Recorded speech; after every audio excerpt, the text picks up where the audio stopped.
ഒരു മഹാജ്യോതിഷി കഴിഞ്ഞ ദിവസം പറഞ്ഞു, എൻ്റെ ഇഷ്ടമാണ് എൻ്റെ ഭക്ഷണം.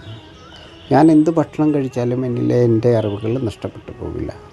എൻ്റെ ഇഷ്ടമാണ് എൻ്റെ ഭക്ഷണം, എനിക്ക് നോൺ കഴിക്കാമെന്ന്. പക്ഷേ ഒരു ജ്യോതിഷിയാണോ അയാൾ നോൺ കഴിക്കാൻ പാടില്ല? നമുക്ക് ഓരോ ജോബിനും അനുസരിച്ച് നമ്മുടെ ഫുഡ് മാറും. നമ്മൾ ആത്മീയതയാണ് കൈകാര്യം ചെയ്യുന്നതെങ്കിൽ ആത്മാവിനെ ദർശിക്കുന്നതായിരിക്കണം നമ്മുടെ ഭക്ഷണവും ഭാഷണവും, ആചാരവും ആഹാരവും.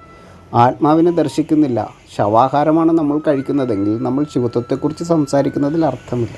അപ്പോൾ നമ്മളുടെ ഭക്ഷണം നമ്മളുടെ ആമാശയം നമ്മളുടെ ആശയങ്ങളെ മാറ്റും എന്ന് പോലും അറിയാതെയാണ് നമ്മൾ ജീവിക്കുന്നത്. പച്ചമാംസവും പച്ച ബ്ലഡും കഴിച്ചാൽ നമ്മൾ തന്നെയാണ് ഡ്രാക്കുള. എങ്ങനെയാണ് തെരുവ് നായകൾ അപകടകാരികളാകുന്നത് എന്ന് ചോദിച്ചാൽ പച്ചമാംസവും പച്ച ബ്ലഡും കഴിക്കുന്നത് കൊണ്ടാണ് അവർ എന്താകുന്നത്? അവർ കാലന്മാരെ പോലെയാകുന്നത്. വെജ് കഴിച്ചാലോ കാവൽക്കാരെ പോലെയാവും. അപ്പം നമ്മൾ എന്താണ് മാറേണ്ടത്? എങ്ങനെയാണ് നമ്മൾ മാറേണ്ടത്? നമ്മളുടെ മനുഷ്യത്വം എങ്ങനെയാണ് തിരിച്ചു വരേണ്ടത്? നമ്മളുടെ ആമാശയം എങ്ങനെയാണ് ആശയങ്ങളെ ചിട്ടപ്പെടുത്തുന്നത്? നമ്മളുടെ ആമാശയങ്ങളിലൂടെ എങ്ങനെയാണ് നമ്മളുടെ ആശയങ്ങളെ നന്നാക്കുന്നത് എന്ന് പോലും തിരിച്ചറിയാതെയാണ് ജ്യോതിഷികൾ പറയുന്നത് ശവാഹാരം കഴിക്കാം എന്നിട്ടോ ശിവത്വത്തിനായിട്ട് കൈനീട്ടാണ്. ഒരർത്ഥവുമില്ല. ആദ്യം നമ്മളുടെ ആമാശയം, സെക്കൻഡ് ബ്രെയിൻ എന്ന് പറയുന്ന ആമാശയത്തെ ശുദ്ധീകരിക്കും. അപ്പോൾ ആശയങ്ങൾ നല്ലതാവും. അല്ലെങ്കിലോ വെറും അഭിപ്രായങ്ങൾ പറയുന്നവർ മാത്രമായിട്ട് നമ്മൾ അതപ്പതിക്കും. അറിവ് പറയണമെങ്കിലോ അറിവായിരിക്കണം നമ്മുടെ ഫുഡ്. നമ്മൾ നല്ല സാത്വികമായിട്ടുള്ള ഭക്ഷണമാണ് കഴിക്കേണ്ടത്. അല്ലാതെ ചത്തതിനെയല്ല നമ്മൾ കഴിക്കേണ്ടത്, ശവത്തെയല്ല നമ്മൾ ഭക്ഷിക്കേണ്ടത്. ശിവത്വമാണ് നമ്മൾ കൈകാര്യം ചെയ്യുന്നതെങ്കിൽ തീർച്ചയായിട്ടും ജോബിനനുസരിച്ചിട്ട് നമ്മളുടെ ആഹാരം മാറേണ്ടതുണ്ട്.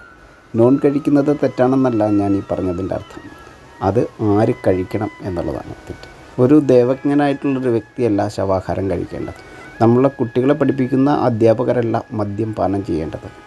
നമ്മളുടെ വാഹനങ്ങൾ ഓടിക്കുന്ന ഡ്രൈവർമാരല്ല ലഹരി ഉപയോഗിക്കേണ്ടത്. നമ്മളുടെ വിധി നിർണ്ണയിക്കുന്നവരല്ല കഞ്ചാവ് വലിക്കേണ്ടത്.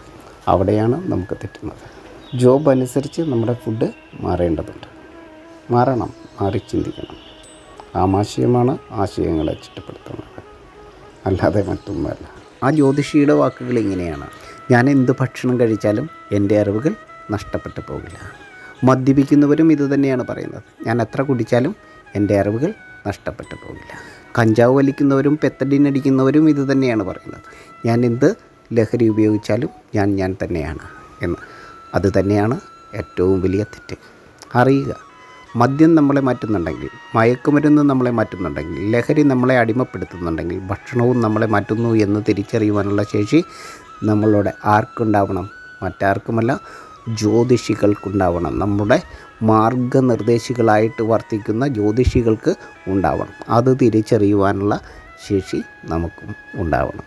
സാത്വിക ഭക്ഷണത്താൽ സ്വസ്തി. അതൊരു വ്യക്തിയുടേതായാലും ഒരു രാഷ്ട്രത്തിൻ്റേതായാലും. നമസ്തേ.